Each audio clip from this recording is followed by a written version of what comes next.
Cassowaries have earned themselves a vicious reputation, in part due to their steely gaze, impressive claws, which I'll go more into later, and their large size, but mostly due to the headline-driven world of the internet. I mean, who wouldn't click on a link like, "This cassowary can kill you"? I mean, you did. That's not to say that cassowaries aren't dangerous. They are. But they're not the killers you're looking for.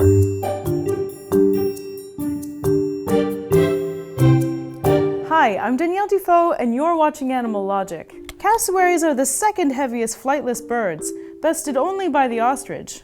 Damn ostriches! Unlike their relatives, the emu and the aforementioned ostrich, they don't live in open territory, but rather in the dense forests of northern Australia and Papua New Guinea. They gained internet popularity with the release of the 2012 game Far Cry 3, a game in which you get caught on a tropical island, some plot stuff happens, and you turn to hunting endangered animals to craft things, like weapon holsters. You can hunt critically endangered Sumatran tigers, threaten Komodo dragons, and threaten to endangered cassowaries. Headshot.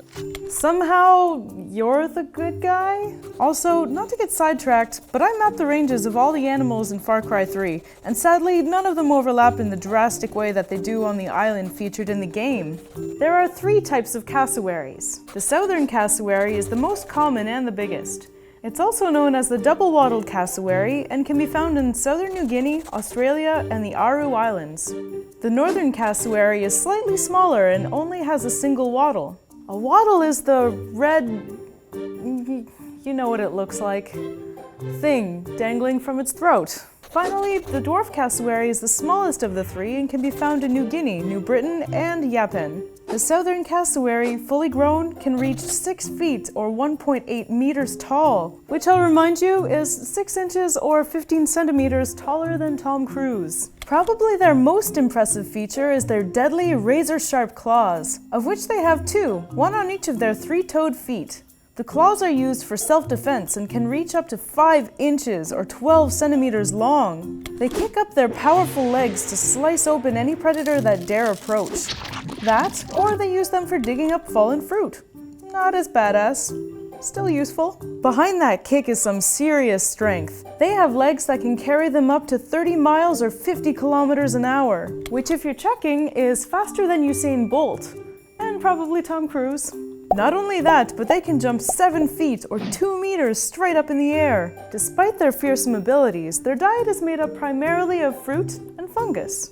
They eat around 5 kilos or 11 pounds of fruit every single day, preferring large seeded fruit. This has made them a very important part of their ecosystem. Since they are one of the few animals able to eat large seeded fruit, like the cassowary plum, and since they eat so much of it, they are able to spread the seeds, often only partially digested, incredibly well, through their poops. Their massive poops. All cassowaries sport a wicked dino-looking head casque, which is made out of a spongy material and covered in a thick layer of keratin. Like many features of this mysterious bird, the casque's exact purpose isn't known, but best guesses are that it's used as a sign of dominance and age. And just to be clear here, not only do these guys look like dinosaurs, they are dinosaurs, theropods, like chickens or, say, T-Rex or Velociraptor. They are really good swimmers and have a call that matches their dino-like appearance.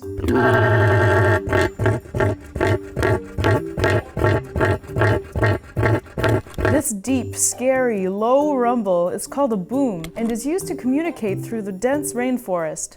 It's possible that their head casque helps create the boom, in a similar fashion to how the hornbill uses its casque to make its unique call.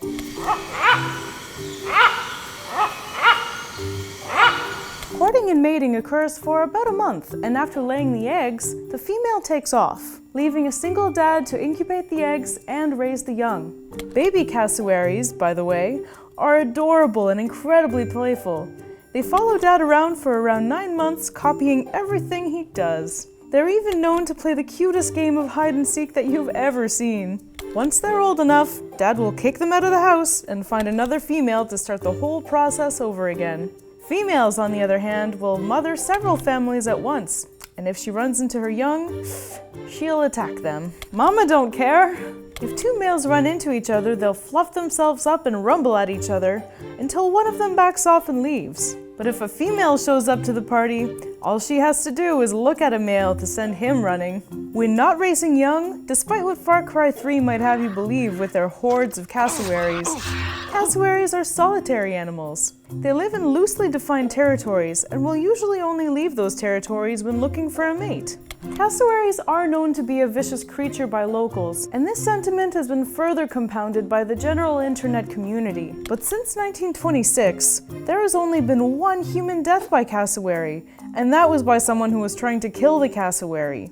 Compare that to the 300 elephant-related deaths a year in India, or 28 dog-related deaths in the US, and cassowaries are looking pretty peachy. What animals should I check out next? Please let me know in the comments, and be sure to subscribe for new episodes of Animalogic every week. Thanks for watching!